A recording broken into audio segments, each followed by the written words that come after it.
Good morning, gentlemen. And thank you, Jimmy, for that wonderful welcome. Again, Jeff Joquin, husband to my beautiful wife, Sandy, of 22 years, father to Faith McKenzie, who is 19 years old, and to my son, Jonathan Andrew, who would be 35 years old today. This story is about him. See, I was raised in a good Catholic Christian family, man, probably like many of you. Parents brought us to church on Sunday, went to Catholic charities door to door, did CCD class when I was young. So I was raised in a good family, good Catholic Christian family. Very thankful for that. Taught to fear God and to love him. Have an older brother, 5 years older than me. When he was in high school, just like you, he got his girlfriend pregnant. And he, obviously that was a stain on my family, a big black eye on my family. But he decided to have a shotgun wedding and have his child. God bless him for that decision. But how that affected me when I got into high school, I can remember a conversation with my mother. She said to me very clearly, she said, Jeff, she said, if you make the same mistake that your brother made, I will castrate you. Okay? So as I entered into high school like you guys, I had to be very careful with the relationships that I was in. And I was. I had the typical awkward relationships in the back of my Chevy Malibu, I'm not going to lie to you. But nothing ever got very serious until senior year. And I got very serious with a girl.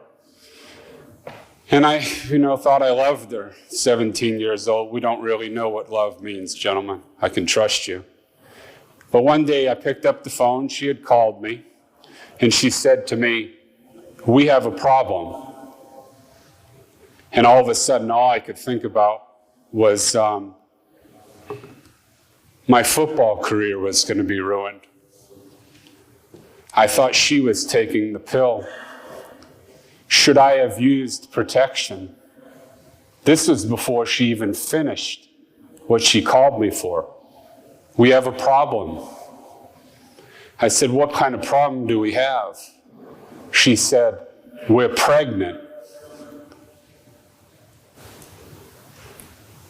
I told her very quickly, I said, I need a day or so to pray about it. I'll call you back. Well, I called her up the next day, gentlemen. Didn't pray about it. Didn't consult with my parents. Didn't feel like getting castrated, quite frankly. And I told her, let's have the abortion. You set it up. Tell me how much it costs, and let's get this done. So she called me up 2 days later, and she said to me, we have an appointment next week in Providence, Rhode Island. See, I grew up in Dartmouth, Massachusetts, but for anonymity's sake, we figured we'd drive 45 minutes away and no one would know, right? The football star. Can't have that stain on my resume. So I picked her up that day, gentlemen. I don't think I remember saying a single word to her the whole way down to Providence, Rhode Island. We pulled into the Women's Health Center, big concrete building. I dropped her off at the porte-cochere. She looked at me and asked me if I was going to come in. Second cowardly decision. I told her, no, I have no intentions of going in. So I drove around and parked in the parking lot. Well, that was July of 1987, gentlemen. And I can tell you, July in Massachusetts isn't as hot as it is in Tampa, Florida, but it's hot. And this particular facility had oak trees all around the perimeter. And I didn't have air conditioning in my car. And I was alone with myself and my thoughts for the first time as my girlfriend was inside the facility in the process of killing my unborn child. And I sat there sweating profusely in this car. I finally decided I may want to consult with God on this. So I said to God, and I remember this like it was yesterday, gentlemen, sweating, nervous as anything. And I said to him, God, is this what hell is going to feel like? Is this what hell's going to feel like? My girlfriend came out of the appointment. We put her in the car. I grabbed the medicine the nurse gave us. We drove home. I didn't say a word to her on the way back either, man.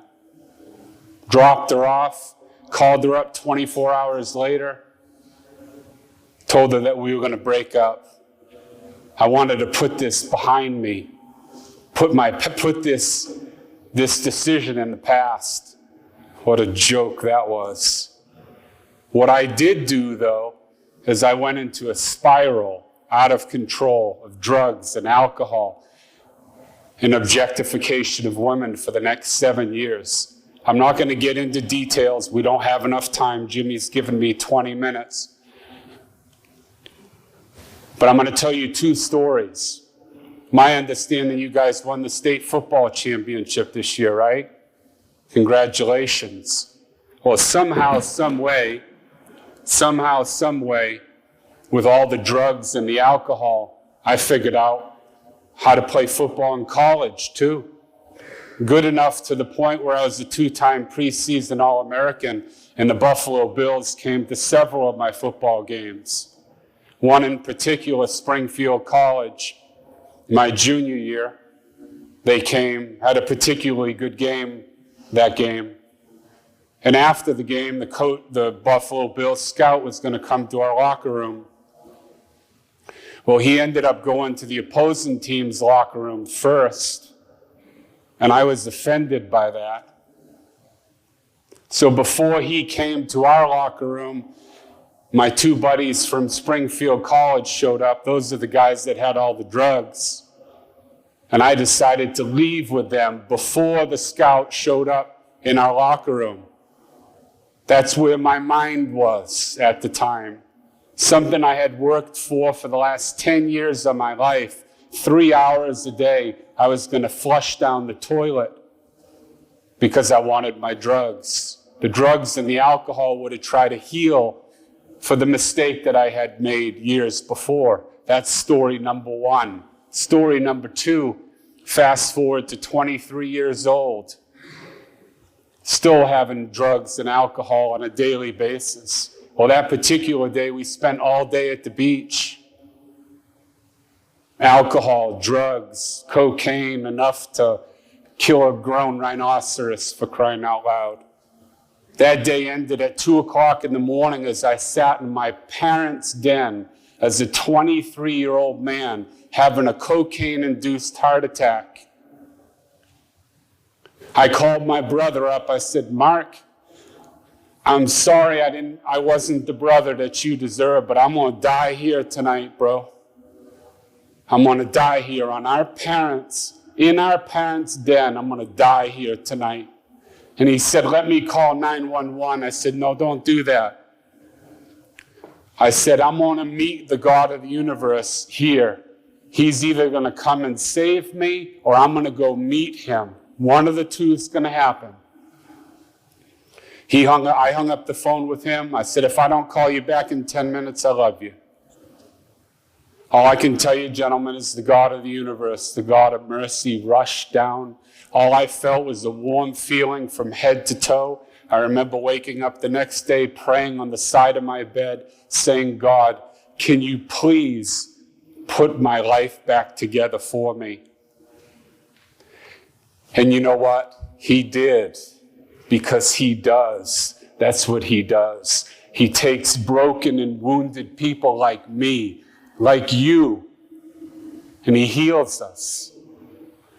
And he did put my life back together. He started by introducing me to my beautiful wife, who I married at the age of 30, Sandy. I love her immensely. When the football entourage left, when my family left, when everybody had left me because I was a washed-up football player, that woman stood by my side.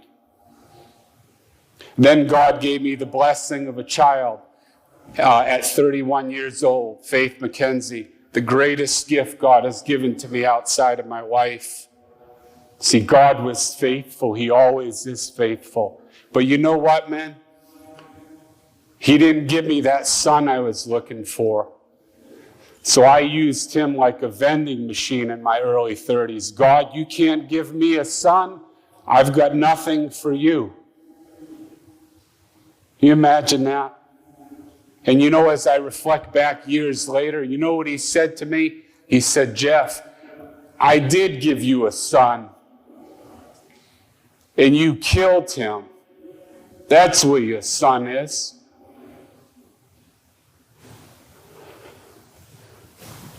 Later in my 30s, I finally started taking my faith seriously. Got involved with the That Man Is You program. You heard a little bit about that.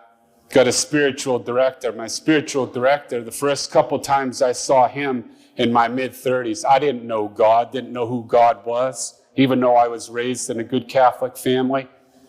He said to me, you need to do a general confession, Jeff. I said, what the heck is a general confession, Father Ed? He says, it's where you figure out who you were and confess your sins to God. So I got the books and I took it seriously for about 3 months, going over all my sins. This is when we had moved down to Florida, my family and I. And I decided I was going to go do this general confession.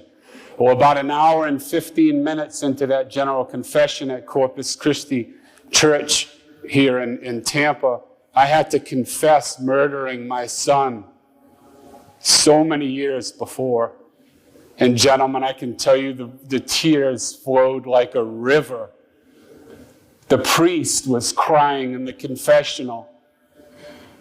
When he got done and gave me absolution, those beautiful words of absolution, he said, welcome home, son. Welcome home, son. That was my first step in reconciling myself with God. I got down on my knees and I begged him to forgive me for killing my unborn child so many years before. And you know what? In an instant, he forgave me. He didn't judge me. He forgave me. That was a very important step on my road to recovery. But to be honest with you, gentlemen, the prophet Jeremiah, chapter 15, verse 18 says, why is my pain continuous, my wound incurable, refusing to be healed? Even though God had forgiven me, I had not forgiven myself. Quite frankly, even up to today, I still have a hard time forgiving myself. So I remember one day sitting in the pew with the Blessed Sacrament exposed. I said, Lord, when in the world are you ever going to give me healing from that pain? I know you've forgiven me, but when am I going to get the healing that I need for that abortion that I did so many years before? And I'll never forget it. My head was down. He said, look up. And I looked up. He said, what do you think these wounds are for, Jeff? 1 Peter 2, verse 24. Isaiah 53, verse 5. By his wounds we have been healed, men. By his wounds I was healed. And he said, if you want the healing that you need from that abortion, you go out and start speaking to people about the mistake that you've made. And I remember looking at the cross saying, Lord, I don't have the ability to do that. And he said, I don't need your ability, Jeff. Philippians 4:13, I can do all things through him who gives me strength. So I said, God, you put the situation in front of me, and I'll do it. I got up from the church that day. 2 days later, a friend called me from Jacksonville. He said, we want to hear your story, Jeff. So I went up there and told my story in front of a crowd about this size. Told about the abortion so many years before. After the talk was over, there was a long line of men. Halfway through, the 60-year-old man came up to me in tears, broken. You could see he was broken. And he said, do you mind if I give you a hug, son? I said, you sure can? He hugged me. He said, I committed an abortion 40 years ago, and because of your courage, I have the ability to confess it today. And I said, that's good. I walked him over to the pastor, and he got his reconciliation with the God of the universe. I turned back around. There's still about 10 or 15 men left, 3 or 4 people back. A young kid walks up in his early 30s. He says, I think you're a fool. I think you telling all your deep, dark secrets, telling about an abortion, I think you're an idiot. I said, I'm sorry you feel that way. And just about that time, I felt an arm on my shoulder. I turned around. It was the 60-year-old man again. He said, thank you, son. Again, I'm reconciled with the God of the universe now. And all I heard behind me was that 32-year-old man say, Dad, how do you know this guy? That's when I knew that sharing my story can set captives free. That's when I knew that sharing my story could help other people. I've shared this story, men, in front of the White House, on EWTN, on Sirius XM Catholic Channel, men's conferences, and now before you today. About a year ago, I was watching the movie Unplanned. Have any of you guys seen that movie with Abby Johnson? Raise your hand, please. Okay, great. At the end of that movie, she reads a letter to her aborted children. I'm going to read you the letter that I wrote to my aborted child. I am sorry, my son. As you are well aware, your journey started in life in July of 1987 in the womb of your mother. It must have seemed unusual for you to watch as your father secretly borrowed $200 from a friend to pay for your first trip to the doctor. It must have been difficult for you when your mother entered the building for your appointment and your father didn't even have the courage to come in and join you. It must have been unthinkable for you when you saw your mother lying on the table in unadulterated fear as the doctor began his procedure. Why are my mother and father doing this to me? Must have been the words running through your mind as a complete stranger took your life in the womb. Jonathan Andrew Joquin, I am so sorry for what I have done to you. I am sorry that you'll never be able to take the first steps into the loving arms of your parents, that you'll never be able to fill your lungs with a deep breath of fresh air, that you'll never get to speak your first words to the amazement of your parents, that you'll never be able to have a birthday party and blow out the candles, that you'll never get a chance to board the bus for your first day of school, that you'll never get to meet your cousins, aunts, uncles, or grandparents who would have loved you beyond measure, that you'll never get to meet your sister Faith, who is 19 years old as I write this letter, that you'll never feel the sun on your face or the wind at your back, that you'll never get the opportunity of growing up and being married, that we'll never get the opportunity of playing catch with the football. I am sorry for choosing my future over yours. I'm sorry that I used my gift of free choice to prevent you from having yours. I am sorry that I waited so many decades before I started praying to you every day and asking for your prayers for me. I am sorry that I have not been a better advocate for other men and women. I know certainly one day that we will meet in heaven, Jonathan Andrew Joquin, where we will share the embrace of love that I long to share with you today. But in the meantime, my son, I ask for your prayers of forgiveness and mercy, and know that your Father loves you from the bottom of his heart.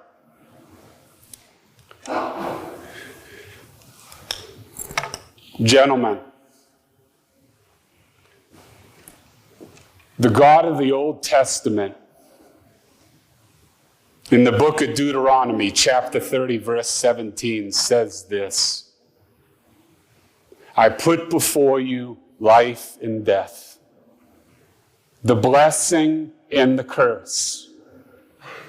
So choose life, that you and your descendants may live. What have I come before you today to do? I have come before you. Can you hear me? I've come before you today to offer you a choice. You have a choice in this life. Okay? See that guy right there? Foster father of Jesus Christ, good Saint Joseph.